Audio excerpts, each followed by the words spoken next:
We appreciate the opportunity to come out and visit y'all with Foster-Brady Farm.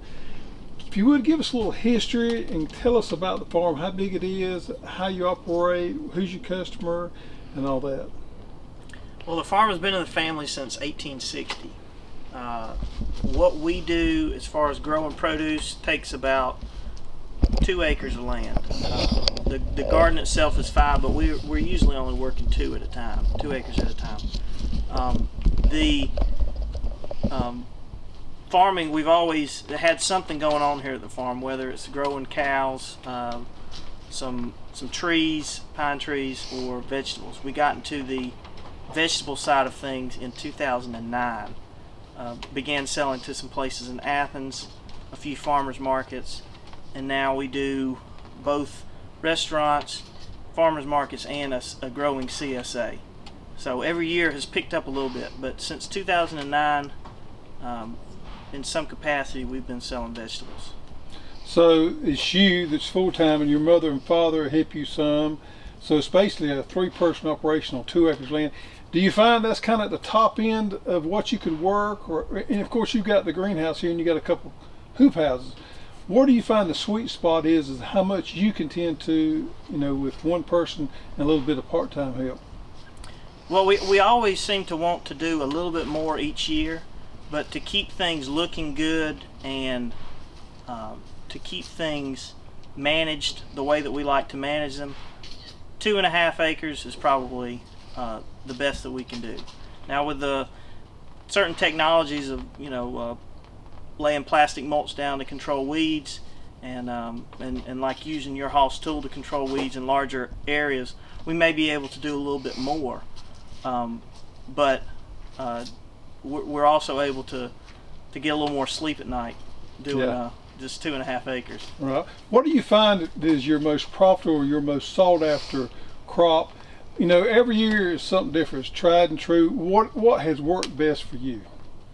Well, everybody wants to know when the tomatoes and the corn is coming in the spring and summertime. Right now, with fewer things growing, kale has become a huge crop for us and for the markets around town. Lots of folks eating kale, using it in smoothies and whatnot. But each season seems to have its big products. The springtime, lots of folks like sugar snap peas. Summertime, like I said, is tomatoes and corn. In the fall, we have great sweet potatoes, and then through the winter and early spring, we've got the leafy greens. So we try to spread it out and give each crop its own season, but there's always your favorites. Sure. So you're certified organic, is that correct? We are certified naturally grown. Naturally grown. I see you got bees here. You also got an area out that you laid out for a pollination strip, is that correct? Or a native strip? Yes. Most of the flowering plants and perennials we have out there are native. We have a few non-native that just give us an extra month or 2 in the off seasons for flowering habitat for our native pollinators. But we do keep a relatively large area. It's about 0.8 acres for our native pollinators.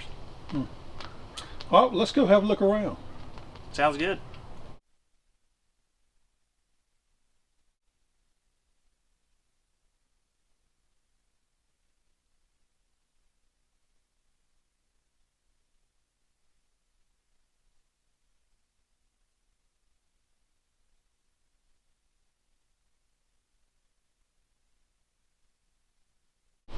So Clay, this is something that's really interesting to me that I've never seen before. But you living in a colder climate, these are microgreens, and this gives you some income during the wintertime. Explain to us what you got going on here. So we have a series of trays that were used at one time in a hydroponic setup. They are essentially a wide gutter or a wide channel. I come along and put a 1/2 inch of soil and then spread my seed on top of that. Water and heat, and in 10 days we've got a crop. What's closest to you are sunflower microgreens, and what are closest to me are a mix of different types of greens, brassicas, collards, kale, broccoli, stuff like that. So your turnaround time's what? 11, 12, 15 days, somewhere there? For these, it's about 3 weeks. For those, it's less than 2.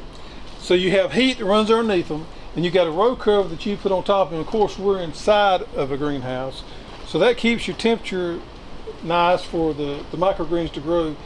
And you come in here and you just cut them off With a pair of scissors. with a pair of scissors, and you package them in. I package them wholesale for a small grocery store. So they will package them down into smaller quantities for the customer. What I normally do is take a whole tray out at once, and then sell what I have. It's great because you can turn your crops around real quick. You can keep something going all the time. And these microgreens are extremely healthy, and there's been a lot of buzz over the last 2 or 3 years about the health benefits of the microgreens, and they're actually pretty good. They are. They're very tasty. They add a nice look to a plate, or for a whole salad if you really want one.